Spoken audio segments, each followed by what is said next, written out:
Hello friend, welcome to selection 2021। हम लोगों ने इंडियन ज्योग्राफी स्टार्ट किए थे और जिसमें से आज पढ़ेंगे बिहार के बारे में और उसके बाद हर एक स्टेट के बारी बारी से पढ़ेंगे। देखिए, जान लेते हैं बिहार। देखिए, बिहार का नाम आखिर बिहार क्यों पड़ा। देखिए, 11वीं से 12वीं शताब्दी में बिहार में अधिक बौद्ध भिक्षुओं के कारण ही बिहार का नाम बिहार पड़ा। पहले देखिए, इस शब्द से बिहार का नाम बिहार पड़ा है। देखिए, इसका मतलब होता है निवास स्थल। चलिए, बिहार जो है मध्यकालीन में बंगाल का हिस्सा बना दिया गया था और 1 अप्रैल 1912 में यह बंगाल से अलग हुआ। तो आपको याद रखना है कि बंगाल से बिहार कब अलग हुआ, तो 1 अप्रैल 1912 में। और 1936 में उड़ीसा जो है बिहार से अलग हुआ। उसके बाद ये झारखंड और बिहार एक प्रांत बचा हुआ रह गया। लेकिन फिर एक और विभाजन हुआ 15 नवंबर 2000 ईस्वी,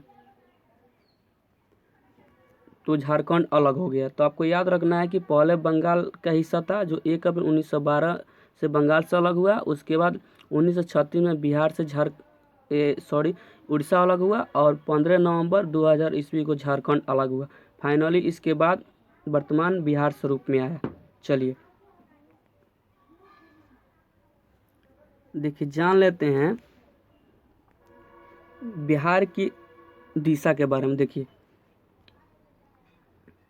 आप देखिएगा, जैसे इस तरह से जो रेखा होती है, ऊपर की ओर नॉर्थ, नीचे की ओर साउथ, इस तरह ईस्ट और इस तरह वेस्ट। ठीक है, तो नॉर्थ में है आपका, नॉर्थ से साटा देश है आपका नेपाल, पूरब में है वेस्ट बंगाल और पश्चिम है उत्तर प्रदेश और दक्षिण में क्या है, तो आपका झारखंड।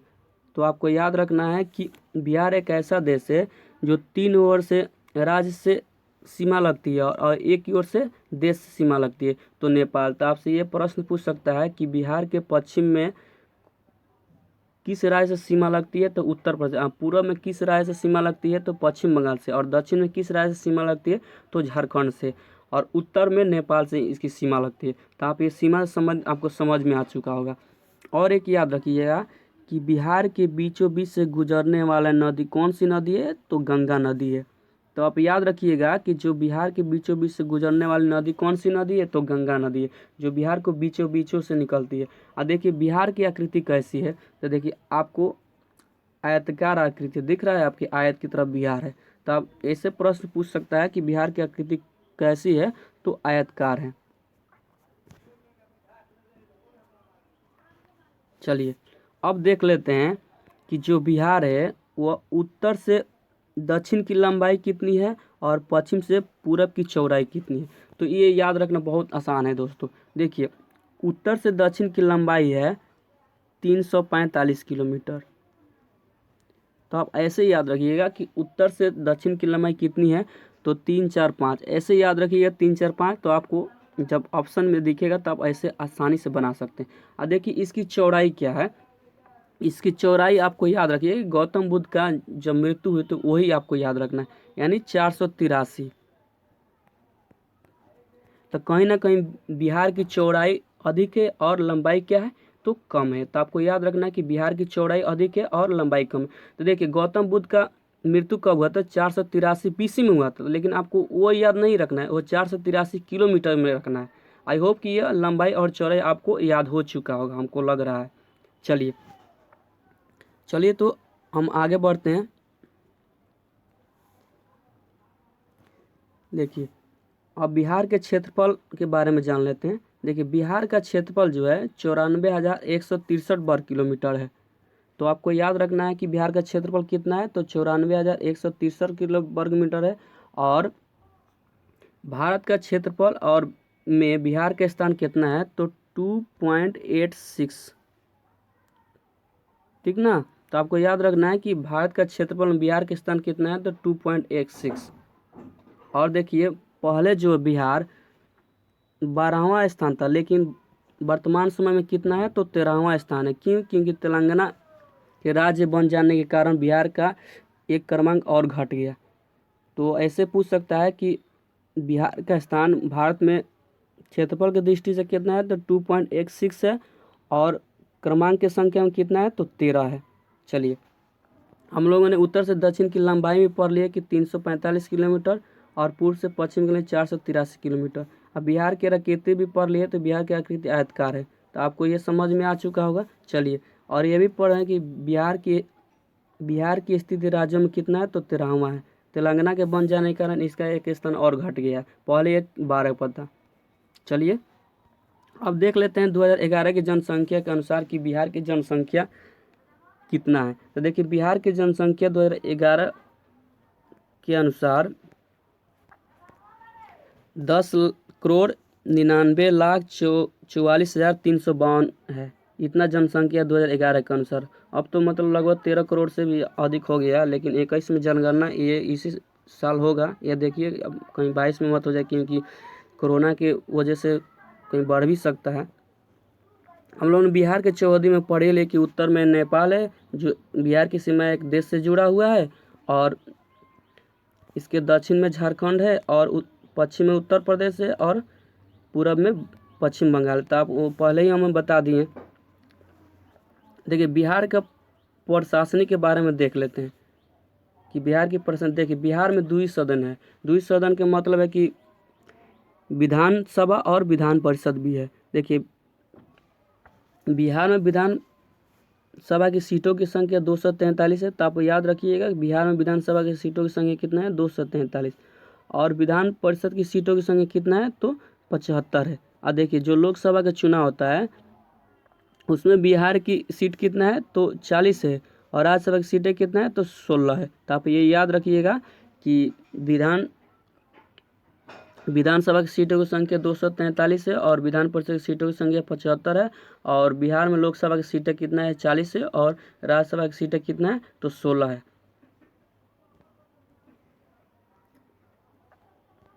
अब जान लेते हैं कि बिहार में कितने जिले हैं। देखिए, बिहार में अभी वर्तमान समय में कुल 38 जिले हैं। पहले कितना था, तो 37 था। लास्ट जिला जो बना है वो अरवल जिला बना है। तो आप याद रखिएगा कि बिहार में कितने जिला है, तो 38 से लास्ट जिला कौन बना है, तो अरवल जिला बना है। और देखिए, बिहार में प्रमंडलों की संख्या कितनी है, तो ये 9 है। देखिए, अगर आप बिहार में कितना प्रमंडल है, तो 9 है। तो आप याद रखिएगा कि बिहार में प्रमंडलों की संख्या 9 है, और बिहार में अनुमंडलों की संख्या कितना है, तो 101 है। यदि आप बीपीएससी में टॉप करते हैं और जो आपको एसडीएम का पोस्ट दिया जाता है, तो इसी अनुमंडल में आपका पोस्ट दिया जाएगा। चलिए, अब जान लेते हैं कि प्रखंडों की संख्या कितनी है। देखिए, बिहार में प्रखंड की संख्या 534 है। तो आप अनुमंडल भी याद कर लिए, प्रखंड भी याद कर लिए, और प्रमंडल भी याद कर लिए, और जिले भी। ये याद रखना है, क्योंकि इससे क्वेश्चन पूछा हुआ है। देखिए, बिहार से अगर आप हैं तो ये तो आपके लिए बहुत इंपॉर्टेंट है। अगर अदर स्टेट से भी हैं तो कोई बात नहीं, आपके लिए भी बहुत इंपॉर्टेंट है, क्योंकि सारे स्टेट को मिलाकर क्वेश्चन पूछता है। ये नहीं कि आप सिर्फ अगर बिहार से, हाँ, बिहार के कोई एग्जाम स्पेशल दे रहे हैं तो बिहार के लिए तो बहुत इंपॉर्टेंट है। चलिए, अब पढ़ लेते हैं बिहार की राजकीय भाषा। देखिए, भाषा का उल्लेख अनुच्छेद 343 में दिया गया है, और इसके तहत बिहार की भाषा में देखा जाए तो प्रथम भाषा हिंदी है, और दूसरी भाषा क्या है, तो उर्दू है। तो आपसे ये प्रश्न पूछेगा कि बिहार की प्रथम भाषा क्या है, तो हिंदी है, और दूसरी भाषा क्या है, तो उर्दू है। तो आप याद रखिएगा। चलिए, अब देखिए, इससे मतलब जो बिहार में 38 जिले है, उसके जिले के अंदर से भी क्वेश्चन पूछ देता है। तो आप उसके जिले के भी जो इम्पोर्टेंट है उसको भी पढ़ना है। चलिए, पढ़ते हैं भभुआ जिला के बारे में। देखिए, भभुआ जो है एक कैमूर जिला का मुख्यालय है। तो ऐसे प्रश्न पूछेगा कि कैमूर जिला का मुख्यालय कहाँ है, तो भभुआ है, और ये यहाँ पर विंध्याचल पर्वत का कुछ भाग है। तो आप याद रखिएगा कि बिहार के किस जगह पर विंध्याचल पर्वत का कुछ भाग है, तो भभुआ में है। चलिए, आप सासाराम के बारे में पढ़ते हैं। देखिए, सासाराम जो है रोहतास जिला का मुख्यालय। कभी कभी देखिए, बीपीएससी का एग्जाम दिए चाहे बिहार पुलिस का दीजिए, तो कभी कोई इससे एग्जाम मतलब क्वेश्चन पूछता है। तो देखिए, रोहतास जिला का मुख्यालय कहाँ है, तो सासाराम है। और देखिए, सासाराम में ही शेरशाह सूरी का मकबरा है। तो आपसे ये प्रश्न पूछ सकता है कि शेरशाह सूरी का मकबरा कहाँ है, तो सासाराम में है। चलिए, ये रहा डालमिया नगर। ये डालमिया नगर जो है औद्योगिक क्षेत्र है। यहाँ पे बहुत सारा मतलब फैक्ट्री वैक्ट्री है। बिहार में तो बहुत कम ही फैक्ट्री है, लेकिन यहाँ पे एक औद्योगिक क्षेत्र है, आप याद रखिएगा। ये प्रश्न आया हुआ है बीपीएससी में कि डालमिया नगर प्रसिद्ध है, तो आप आंसर दिएगा औद्योगिक के लिए। देखिए यहाँ पे लिख दिया हूँ औद्योगिक क्षेत्र। चलिए देखिए, ये बक्सर जिला भी बिहार में पड़ता है। देखिए, ज्योग्राफी पढ़ने के लिए आपको सबसे पहले एक मैप होना बहुत ज़रूरी है। अगर मैप आपके पास नहीं है तो आपको पढ़ना मतलब सोचिए कि बेकार ही माना जाएगा। देखिए, बक्सर का युद्ध 1764 में हुआ था। मैं यह युद्ध क्यों बता रहा हूँ, देखिए बिहार में ये बक्सर है, तो ये बक्सर में क्या हुआ था, इसीलिए मैं बता रहा हूँ कि आखिर बक्सर है तो इसमें क्या क्या हुआ था। देखिए, बक्सर का युद्ध 1764 में हुआ था, और यह अंग्रेज और अवध के नवाब और मुगल और बंगाल के नवाब के बीच में हुआ था। देखिए, एक तरफ से क्या थे, अंग्रेज थे, और दूसरी तरफ के त्रिगुट सेना थी। एक था मुगल, दूसरा अवध और तीसरा बंगाल का नवाब, और दोनों में भयंकर युद्ध हुआ था जिसमें अंग्रेजों की जीत हुई। और देखिए, अंग्रेजों की जीत हुई तो उस समय अंग्रेजों का सेनापति कौन था, तो हेक्टर मुनरो था। एक्टर नहीं, यहाँ पे एक्टर गलत लिखा है, हेक्टर मुनरो था। तो आप याद रखिए कि अंग्रेज 1764 के बक्सर युद्ध में अंग्रेजों का सेनापति कौन था, तो हेक्टर मुनरो। और बंगाल के नवाब उस समय कौन था, तो आपको याद रखना है मीर कासिम। और अवध का नवाब कौन था, तो शुजाउद्दौला। चलिए, आपको ये बक्सर समझ में आ चुका होगा। अब देखिए, आरा के बारे में पढ़ते हैं। देखिए, यहाँ के जगदीशपुर गांव के वीर कुंवर सिंह थे। जो जगदीशपुर, ऐसे पूछ सकता है कि वीर कुंवर सिंह कहाँ से थे, बिहार के कहाँ से थे, तो आरा से थे। और ये जो वीर कुंवर सिंह थे वो 1857 के क्रांति में भाग लिए थे, अंग्रेजों को छक्का छुड़ा दिए थे। उनका हाथ, एक हाथ कट भी गया था, काट खुद दिए थे। जब अंग्रेजों ने इस पे वार किया था गोली से, तो वो अपना हाथ काट कर गंगा नदी में बहा दिए। ये ऐसा वीर महापुरुष थे जो कहाँ के थे, तो आरा के थे। तो आपको याद रखनी है कि आरा से ये 2-3 पॉइंट। चलिए, बोध गया के बारे में पढ़ते हैं। बोध गया जो है, जो गौतम बुद्ध हैं, जो बौद्ध धर्म के संस्थापक माने जाते हैं, इनके ज्ञान की प्राप्ति यहीं पे हुई। तो बोध गया में ही महात्मा बुद्ध की ज्ञान की प्राप्ति हुई। और यहाँ पे बोध गया में जो है महाबोधि मंदिर है। तो आप याद रखिएगा कि ऐसे प्रश्न पूछेगा कि महाबोधि मंदिर कहाँ है, तो बोध गया में। अगर ऐसे पूछेगा महाबोधि मंदिर किस राज्य में पड़ता है, तो आपको याद रखना है बिहार राज्य में पड़ता है। चलिए, अब पढ़ते हैं गया के बारे में। देखिए, गया जो है ये बिहार का सबसे गर्म स्थल है। तो आप याद रखिएगा कि बिहार का सबसे गर्म स्थल कौन है, तो गया है। और गया में बराबर की पहाड़ी है। तो आप याद रखिएगा कि बिहार के किस जिले में बराबर की पहाड़ी है, तो गया में। और बिहार का सबसे गर्म स्थल कौन है, तो गया है। और देखिए, गया में ही ऑफिसर ट्रेनिंग एकेडमी है। तो आप याद रखिए कि ऑफिसर ट्रेनिंग एकेडमी कहाँ है, तो गया में। चलिए, आप पढ़ते हैं जमुई के बारे में। देखिए, जमुई जो है एक नक्सल क्षेत्र है। यहाँ पर नक्सलवादी जहाँ मतलब पूरे बिहार में देखिए जाए तो जमुई जो डिस्ट्रिक्ट है, यहाँ पर नक्सल क्षेत्र बहुत ज़्यादा रहता है। और यहीं पे झाझा स्टेशन है। चलिए, अब पढ़ते हैं बिहार शरीफ के बारे में। देखिए, बिहार शरीफ जो है वो नालंदा जिला का मुख्यालय है। तो याद रखिए कि नालंदा जिला का मुख्यालय कहाँ है, तो बिहार शरीफ में। और नालंदा विश्वविद्यालय की स्थापना किसने की, तो कुमारगुप्त ने की थी। तो आप याद रखिएगा कि नालंदा विश्वविद्यालय की स्थापना किसने की, तो कुमारगुप्त ने की थी। और बख्तियार खिलजी जो था, उसने क्या किया था कि नालंदा विश्वविद्यालय को नष्ट कर दिया था। कब नष्ट कर दिया गया था, तो 1198। देखिए, मैं आप सोच रहे हैं कि ज्योग्राफी पढ़ा रहे हैं, हिस्ट्री क्यों बता रहे हैं। देखिए, अगर बिहार शरीफ पढ़ रहे हैं तो इसमें क्या क्या हिस्ट्री में हुआ था उसको बताना तो आपको ज़रूरी है, इसलिए मैं बता रहा हूँ।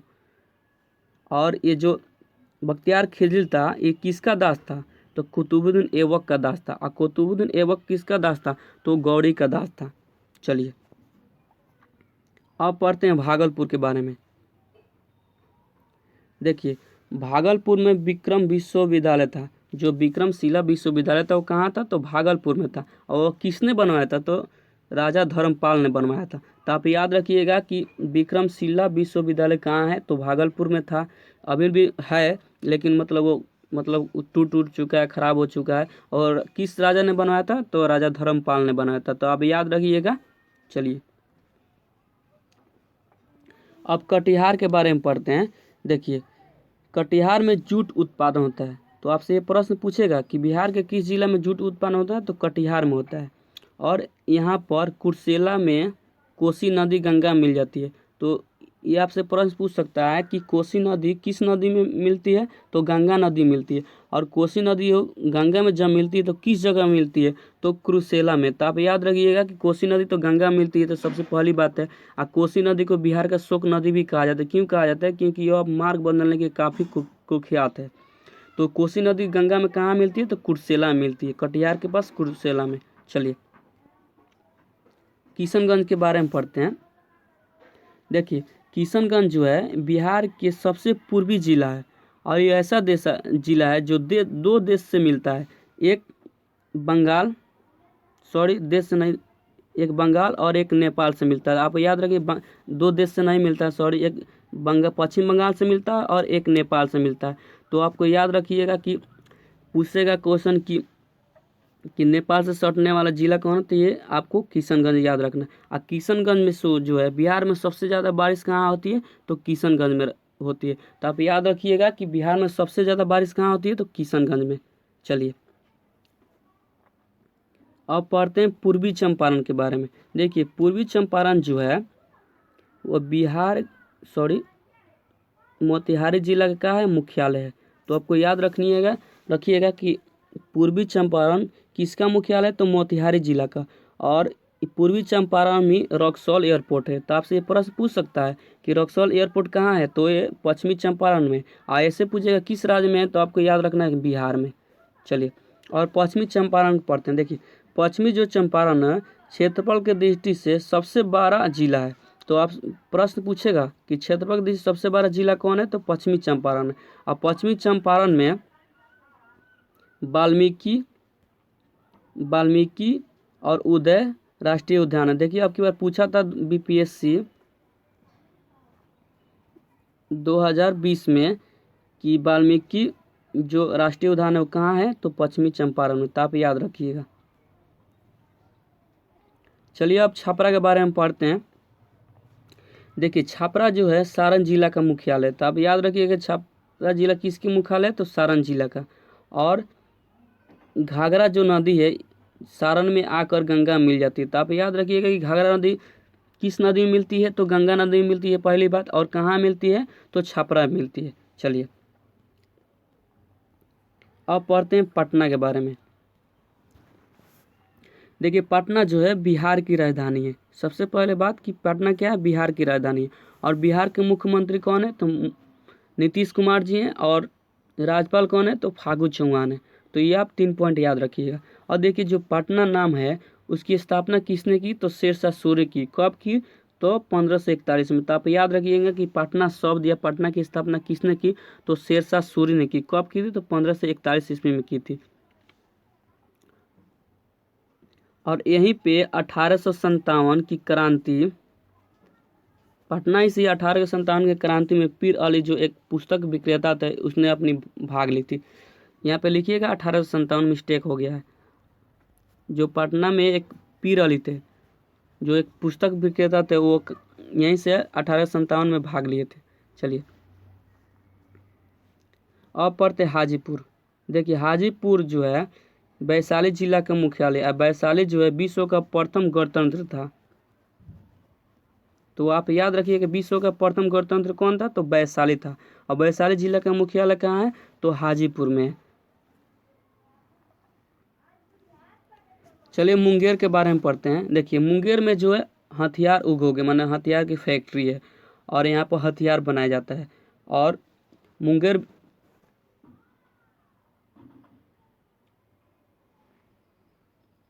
मुंगेर में भी ये विश्वविद्यालय है। चलिए और सीतामढ़ी, देखिए सीतामढ़ी में माता सीता जी का जन्म हुआ था। तो आप ये से याद रखिए कि माता सीता जी का जन्म कहाँ हुआ था, तो सीतामढ़ी में हुआ था। चलिए मुजफ्फरपुर के बारे में पढ़ते हैं। देखिए मुजफ्फरपुर जो है वो लीची के लिए काफ़ी प्रसिद्ध है। यहाँ पर मतलब लीची इतना बड़ा बड़ा होता है, दाना अच्छा अच्छा होता है, पूरे भारत में प्रसिद्ध है। मतलब विदेशों में भी यहाँ की लीची जाया जाता है। एक नंबर लीची तो भारत में रहता ही नहीं, विदेशों में भी चला जाता है।